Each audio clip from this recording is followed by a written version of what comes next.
boa tarde a todos e a todas vocês. O Amazônia Mulher já está no ar, o seu programa diário e o mais feminino da região norte. E no programa de hoje nós vamos conversar com uma endocrinologista sobre menopausa, menstruação, tireoide, diabetes, tudo que eu e você, mulheres aqui da Amazônia, queremos saber. E antes de te apresentar a minha interessada de hoje, eu quero mandar um beijo para todo mundo ali da comunidade do Eduardo Braga 1, lá em Taquatiara, que não perde uma Amazônia Mulher, viu? Um beijo para todos vocês. E agora sim, a minha entrevistada, hoje que vai conversar aqui com a gente, é Larissa Figueiredo. Seja muito bem-vinda à Amazônia Mulher. Obrigada, Paula. Agradeço muito o convite. Larissa, você já tem mais de 10 anos de formada em endocrinologia, com essa cara de menina aqui hoje. Foi o que você sempre quis para sua vida? Sim, na verdade, medicina sempre foi o que eu quis. Desde pequena eu já falava, né, que eu ia ser médica. O que você vai ser quando crescer? Médica. Então era uma coisa bem certa na minha cabeça. Agora, a especialização, realmente, ela vem, ela desperta na gente conforme a gente vai, o aluno da medicina vai progredindo nas disciplinas, né? Então a gente vai despertando aquela área que você se identifica mais e tal. E com isso eu fui me identificando com a endocrinologia, com o estudo dos hormônios, e decidi fazer a residência, que é a especialização. Paira assim na mente de várias mulheres que eu conheço, vários homens também, a dúvida. E eu queria que você explicasse agora a diferença entre endocrinologista, nutricionista e nutrólogos também. Certo. Então, a endocrinologia é a ciência que estuda as glândulas e seus hormônios e os seus efeitos, tanto fisiológicos, que é dentro do normal, quanto também os efeitos dentro das patologias, as doenças, né? Então, a gente forma em medicina e faz a residência em endocrinologia. Primeiro clínica médica, depois endocrinologia. O nutricionista, ele faz a faculdade já de nutrição. Então, ele já tem desde o início todo um estudo baseado nos alimentos, as suas funções, no organismo, né? Interagindo com, sempre essa interação com o alimento. E o nutrólogo seria o médico que também faz como o endocrinologista o curso, posteriormente se decide pela especialização e trabalha muito a parte também de nutrição hospitalar, parenteral, nutrição enteral, que tem uma necessidade mais do controle do médico devido às necessidades de nutrientes de pacientes críticos e também do dia a dia, né, do paciente ambulatorial. Muitas vezes a gente não sabe onde ir, não é? Hoje a Larissa vai aqui esclarecer algumas dúvidas nossas quanto à menopausa, menstruação, diabetes. O endocrinologista também trata disso. Inclusive, por causa da diabetes, que mais pacientes vão ao endocrinologista, ao seu consultório, né, Larissa? Exato. O diabetes seria a principal queixa encontrada no consultório do endocrinologista. Mas então, como o endocrinologista ele trata toda a parte de glândulas, hormônios, essas interações, ele teria uma gama de ações extensa, né? Que vai variar desde alterações menstruais, alterações que sejam decorrentes de hormônios, mas que estão interferindo em cabelo, em unha. Então, o ideal é que a pessoa tenha uma avaliação do clínico para investigar a sua queixa e aí ele indicaria o especialista, né? Lógico, a gente sabe das dificuldades que ocorrem no nosso sistema público de saúde. Então, muitas vezes, o amigo, o vizinho, que já tem uma história na família de alguma doença, que já até orienta o paciente e ele já vai direto no especialista porque já tem um conhecimento, né? Um prévio. E aí ele já procura até, muitas vezes, da maneira correta. Nossa, quantas vezes no consultório eu escuto, não, doutora, mas a minha vizinha estava sentindo parecida e ela descobriu que era tireoide, ela descobriu que era diabetes, então eu já estou procurando um endocrinologista porque eu já sei, já tenho uma noção. E isso é muito bom, porque a mídia ajuda essa questão, né? Então o conhecimento, ele se divulga, ele é divulgado pela mídia, falada, escrita, né, internet, e então já auxilia nesse processo. E a gente vai começar esse bate-papo falando sobre um problema que atinge as mulheres. E assim, eu tenho casos da minha família que sofrem muito com esse problema, que é a menopausa. E doutora, qual é a diferença da menopausa para o climatério?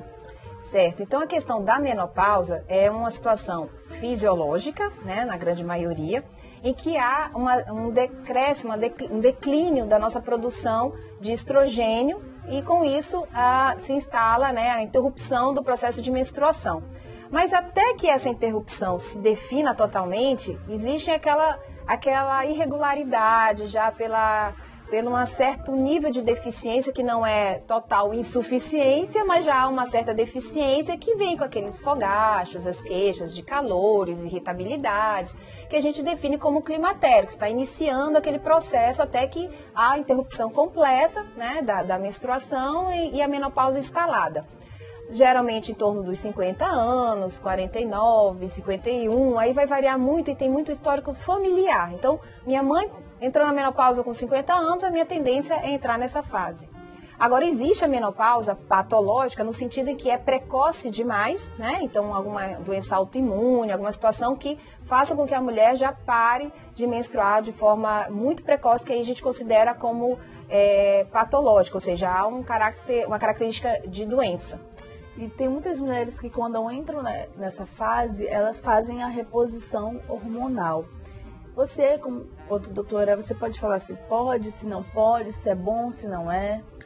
Quando se refere à menopausa precoce, a reposição da terapia da menopausa, a reposição hormonal, é necessária, porque uma jovem de 20, 30, 40 anos sem o hormônio estrogênio, ela vai sofrer muito em vários aspectos, não só a questão, né, de até libido, mas a proteção do osso, a proteção cardiovascular, então não se discute. Porém, quando você tem já após a menopausa fisiológica, né, após em torno dos 50 anos, já é bastante discutível, porque a reposição, ela tinha-se uma ideia anterior de que ela traria muitos benefícios, que ao longo de vários estudos não se concretizou, né? Então aquela proteção cardiovascular que imaginava que haveria com a reposição do estrogênio, não se concretizou. Então, e pelo contrário, a gente está vivendo mais, então um dos principais motivos de óbito são os cânceres, né? As doenças oncológicas. E aí ele poderia despertar em alguns indivíduos que tenham a predisposição, e é importante dizer que tenham, né, essa predisposição, história familiar, e aí o aparecimento do câncer de mama. Porém, não quer dizer que vai fazer reposição hormonal, vai ter um câncer de mama. De forma nenhuma. Você tem muitos casos com indicações precisas, seguras, e que a reposição vai auxiliar muito essa mulher. Então, cada caso tem que ser avaliado. Olha, hoje nós estamos conversando com a doutora Larissa Figueiredo. Eu quero continuar no segundo bloco falando sobre menopausa, mas também quero inserir o diabetes na nossa conversa, tá, doutora? No Amazônia Mulher de hoje nós estamos conversando com uma endocrinologista, e se você também quiser sugerir alguma pauta pra gente, é muito fácil. O nosso e-mail está aparecendo aqui na sua tela, amazoniamulher@amazonsite.com.br. Envia a sua sugestão de pauta pra gente, que a gente com certeza vai te responder. E tem também o nosso Facebook, que é facebook.com/Amazônia Mulher. Curte a nossa fanpage, fica por dentro de tudo que acontece também a respeito do mundo feminino aqui na região amazônica. E tem o nosso Instagram, que é @AmazôniaMulher, que você acompanha quem são as nossas entrevistadas do dia e tudo que acontece nos bastidores do programa mais feminino da região norte. Hoje quem está conversando comigo é a doutora Larissa Figueiredo, e no primeiro bloco a gente finalizou o bloco falando sobre menopausa. E eu queria te perguntar agora, doutora, se a menopausa tem alguma coisa a ver com a osteoporose. Essa pergunta é ótima, inclusive é uma das situações em que a gente indica a reposição hormonal, é quando a mulher ela tem alguma propensão à osteoporose, porque a falta desse estrogênio vai levar a uma piora dessa perda de cálcio do osso. E graças a Deus hoje estamos vivendo mais, as mulheres, né, estão chegando a 80, 90, 100 anos, então com isso a gente tem que se preocupar com esse ossinho, né, porque a osteoporose pressupõe que você em qualquer situação pode ter uma fratura, e essa fratura pode comprometer a sua qualidade de vida. Então, a osteoporose tem muita relação com a falta desse estrogênio, com esse momento abrupto que o organismo para de produzir o estrogênio. E a gente, então, nessas situações, teria uma boa indicação para a reposição hormonal, desde que eu não tenha outras contraindicações, como a gente comentou, né, no primeiro bloco em relação ao câncer de mama, histórico familiar, né, então doenças cardiovasculares mais graves, por exemplo, uma paciente que já teve um evento coronariano, uma dor, um infarto, mesmo que leve, aí a trombose, né, membros inferiores, a trombose, até mesmo para o anticoncepcional contraindica o uso então, do hormônio, né? Então situações de circulação cardiovasculares que aí você tem que evitar o uso do hormônio feminino, no caso o estrogênio, que é o que a gente usa mais comumente. Na questão ainda, poderia-se usar então outros análogos que não são exatamente estrogênio para evitar essa questão da mama, como por exemplo uma muito conhecida que é a tibolona. Poderia, né? A tibolona ela não teria essa ação maléfica na mama, então é muito utilizado, o pessoal da ginecologia usa bastante com excelentes resultados, mas sempre individualizando cada caso. E o uso de isoflavonas, o uso de, digamos, uma terapia mais natural, né? Ela pode também ser utilizada com algum efeito benéfico, mas, por exemplo, para a questão de proteger o osso, já não vai ajudar, né? Então, aí já tem que avaliar realmente se o risco-benefício e o benefício se realmente vai ocorrer. Mas a isoflavona seria muito interessante para a questão de, por exemplo, irritabilidade, que nessa fase de climatério, você pode apresentar irritabilidade com labilidade emocional. Então, aquela mulher que ela não quer brigar, mas ela já está brigando, né? Então, a gente pode utilizar alguns ansiolíticos, antidepressivos, né? É comum no consultório a paciente assim, mas doutora, o meu problema é hormonal e a senhora está me passando um antidepressivo? Mas a gente sabe que ele tem uma modelação do humor, né? Um ajuste que vai te ajudar bastante, dependendo de qual que é a principal queixa que está trazendo você ao consultório. E muitas vezes é a questão da labilidade emocional, o osso é bom, você não tem histórico de osteoporose, você não tem doença cardiovascular, então você pode utilizar também. É um conjunto, né? Tem que ser avaliado num contexto. Doutora, nós falamos no nosso Facebook que íamos conversar com uma endocrinologista e surgiram, assim, várias perguntas. Uma delas, a gente tirou, assim, as mais importantes porque a gente quer entrar mesmo no assunto do diabetes logo após essas perguntas. A menstruação irregular é sinônimo de que alguma coisa está errada com o corpo? Sim, então a gente vai falar agora da parte da menarque, né? Que é o período em que a mulher está menstruando. Bom, é importante observar que a menstruação é um sinal de saúde, com certeza. Então, se está tendo uma irregularidade, há alguma coisa errada.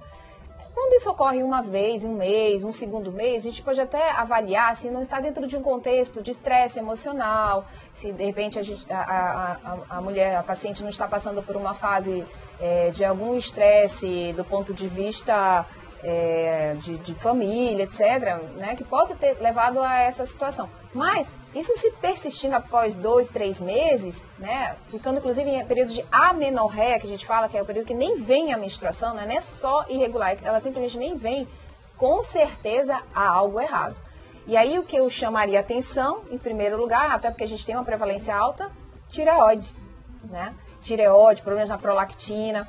Então, ovário policístico, se há uma obesidade, né, ou pelo menos um sobrepeso, aparecimento de pelinhos, muita acne, né, que a gente chama de surtismo, acne.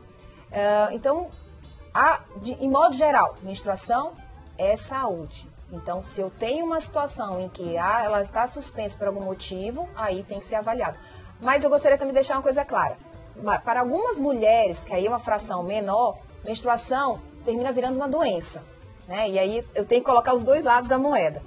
Por exemplo, eu tenho uma paciente com uma cólica intensa, uma TPM intensa, né? Uma tensão pré-menstrual, né? A TPM, que inclusive atrapalha a vida dela, a qualidade de vida, levando a situações, inclusive do dia a dia, de não conseguir trabalhar, de não conseguir, né, ter uma relação com os outros, né, o seu esposo, etc. Então, aí a menstruação virou uma doença, entre aspas. Essa paciente tem indicação de ser bloqueada a sua menstruação. Então, como você observou, eu posso avaliar uma menstruação como um sinal se está tudo bem, mas ela também pode levar a uma qualidade de vida ruim da minha paciente e eu tenho que bloquear. Por isso que não existe uma verdade absoluta para todo mundo. Para uma paciente eu tenho que bloquear, para outra eu tenho que deixar, então é avaliar paciente uma a uma. Gente, e a diabetes, a doutora estava conversando aqui com a gente no intervalo, ela está matando muito, não é? A gente falou no intervalo também sobre insulina e diabetes, muito se fala sobre tudo isso. Eu queria que a senhora falasse com a gente sobre esse assunto, mas só no terceiro bloco, que a gente vai para o intervalo e conversar, que vai ser bem rapidinho. E aí a gente fala sobre o diabetes, viu? Aí você já chama a sua avó, a sua prima, a sua amiga.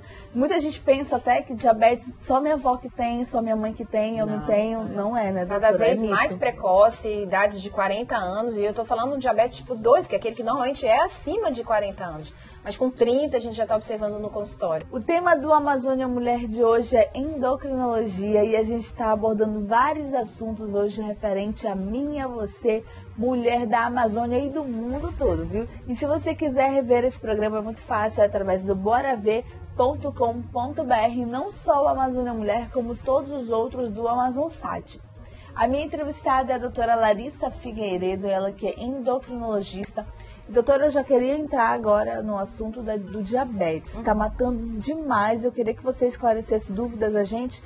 O que é o diabetes? A gente ouve falar muito em diabetes, insulina. Explica pra gente, dá um parecer assim bem amplo pra gente. Isso, com certeza. É um assunto que a gente tem que falar, né? Porque, inclusive, hoje a gente já sabe que há como prevenir.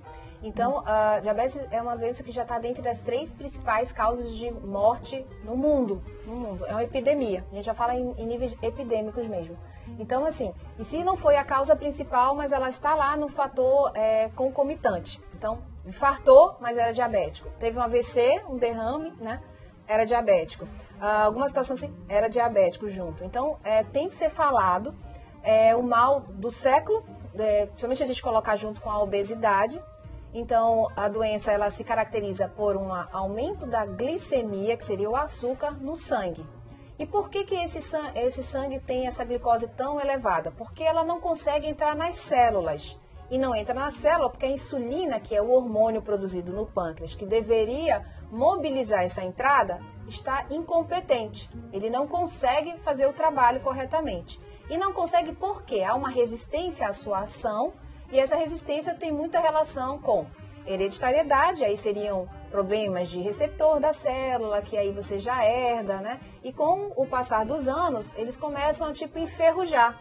E aí você não tem um ajuste bem feito dessa relação. É como se eu tivesse uma chave que eu coloco, né, para abrir essa fechadura, mas que eu estou desgastando tanto, essa chave já está enferrujada, ela não consegue abrir direito, eu não abro a portinha, a glicose não entra na célula e se acumula no sangue. E acumulada no sangue, ela começa de forma sistêmica em todo o organismo a inflamar a retina, que a gente chama então depois retinopatia diabética, a inflamar os rins, que a gente tem a nefropatia diabética, a circulação como um todo, o coração, as pernas. Então a gente observa muitos pacientes reclamarem, eu sinto minhas pernas cansadas, e isso como um formigamento, uma coisa que me incomoda. E aí vem várias queixas que quando você vai avaliar tem o diabetes ali no meio. Então, por isso que é tão importante a gente ter uma noção que é uma doença sistêmica que poderia ter sido prevenida. Lógico que a gente não vai prevenir se eu já tenho uma hereditariedade, eu não vou mudar meu pai e minha mãe. Eu até brinco com os meus pacientes, olha, não dá para mudar meu pai e minha mãe, mas dá para eu mudar o fator gatilho, que é o fator ambiental. Então, eu tenho minha mãe e meu pai diabéticos, tudo bem. Mas eu posso mudar um pouquinho esse meu curso na medida que eu tenho hábitos alimentares saudáveis, que eu mantenho o controle do peso, que eu tenho a questão também de atividade física, né? Porque a gente sabe que a atividade física melhora a circulação, com isso queima essa glicose que está acumulada no sangue.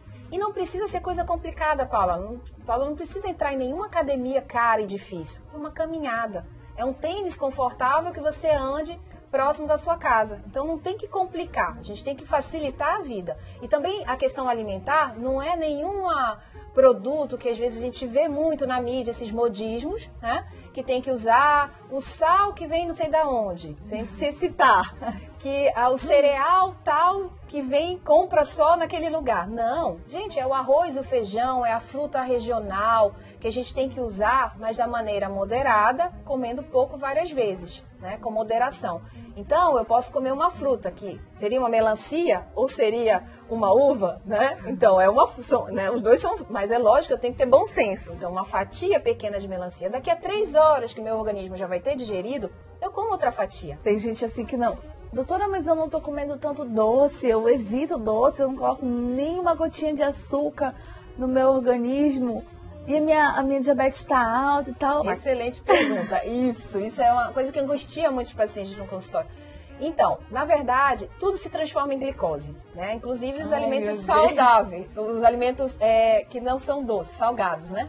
Então, assim, o macarrão é uma fonte importante de glicose.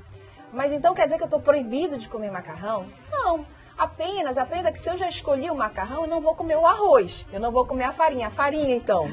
A farinha, nossa, a farinha é a bronca no consultório que os pacientes logo... Peraí, não tire minha farinha. Eu digo, mas como que a gente vai fazer então? Vamos transformar essa farinha em mais saudável? E aí o pessoal da nutrição, né, a gente tem uma ajuda muito grande que eles começam a tentar introduzir, então vamos misturar a farinha com aveia. Pronto. Então se eu coloco aveia, que é uma fibra, essa farinha, essa farofa já ficou mais saudável, misturando. É importante que você goste do que você come. Mas você tem que saber as proporções e porções para que ele seja saudável, né? Então, não evitar realmente tratamentos mirabolantes, né? Que usem tantas medicações que a gente sabe que mais para frente vai voltar o peso, porque foi uma maneira muito artificial de perda que não vai se sustentar. Doutora, esse assunto é realmente bastante extenso. E a gente ia conversar sobre tireoide, mas eu queria marcar um outro dia com você para conversar sobre tireoide, conversar ainda mais sobre outros assuntos pertinentes como menstruação, menopausa e diabetes ainda, viu, doutora? A senhora top? Fica até feliz de dizer que não aqui na frente das câmeras, né, doutora? Não, eu topo com o maior prazer e eu acho que assim, é como você começou a entrevista. O que é endocrinologia? Né? É uma especialidade que é relativamente até mais jovem, né? Que ainda tem pouco conhecimento, o que nós endocrinologistas podemos ajudar aos nossos pacientes. E que muitas vezes você procura de uma maneira errada, né, tratamentos onde poderia ter um maior benefício para a sua queixa. Por exemplo, novamente a questão da obesidade.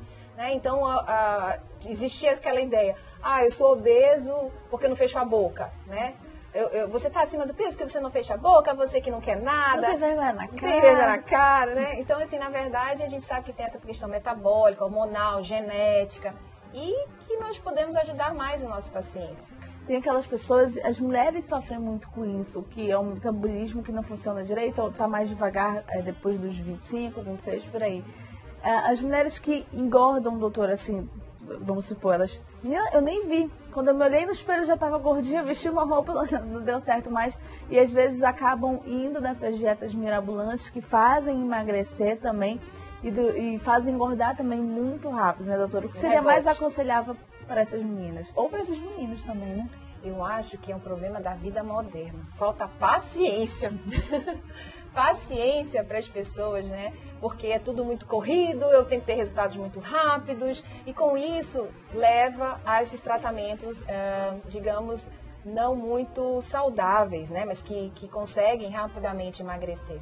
Então, na verdade, a gente tem que focar na parte de ter paciência, comer de 3 em 3 horas. Comer de 3 em 3 horas, manter direitinho essa questão do peso, mas assim, devagarinho, né? Da alimentação, porque você vai ter um resultado. Então, ter paciência, eu acho que eu diria que é um mal do século também. Falta paciência, temos que ter mais tranquilidade. E olha, comer direitinho é tão bacana. E depois de um tempo, depois de uma semana, assim, eu acho que comendo direitinho, quando você começa a ver os resultados, já dá mais um gás para você continuar e prosseguir nesse ato de se ajudar. Melhora. É verdade. Doutora, eu queria agradecer muito a sua presença aqui no Amazônia Mulher, viu? O Amazônia Mulher é isso. A gente trata aqui de assuntos de mulher, mas que os homens se interessam também. Pegando gancho, eu já quero, antes que eu me esqueça, mandar um beijo pro seu Bianô, pro Duche, lá do bairro da Raiz, que não perdem uma Amazônia Mulher, viu? Esses homens assim estão telespectadores assíduos. Doutora, muito obrigada. Obrigada. E eu queria aproveitar e mandar um beijo para minha avó, que esse ano ela completa 93 anos, saudável. Qual é o nome dela? Neuza Nunes Gomes. Beijo lá, Neuza. Então, e sempre com a alimentaçãozinha dela direitinho, né, magrinha. E assim, a gente observa que, na verdade, muitos dos conceitos que os nossos avós falavam que estão corretos, né, para ter uma boa qualidade de vida. Quero agradecer também a vocês de casa pela companhia, viu? Muito obrigada pela audiência, muito obrigada também ao pessoal da Capital Rossi. Hoje o cenário do nosso programa foi o stand do Reserva Inglesa. Quero agradecer também a Larissa mais uma vez, que foi a nossa entrevistada de hoje. Beijo pra vocês, eu vou continuar aqui papeando um pouquinho mais com a minha entrevistada. Tchauzinho.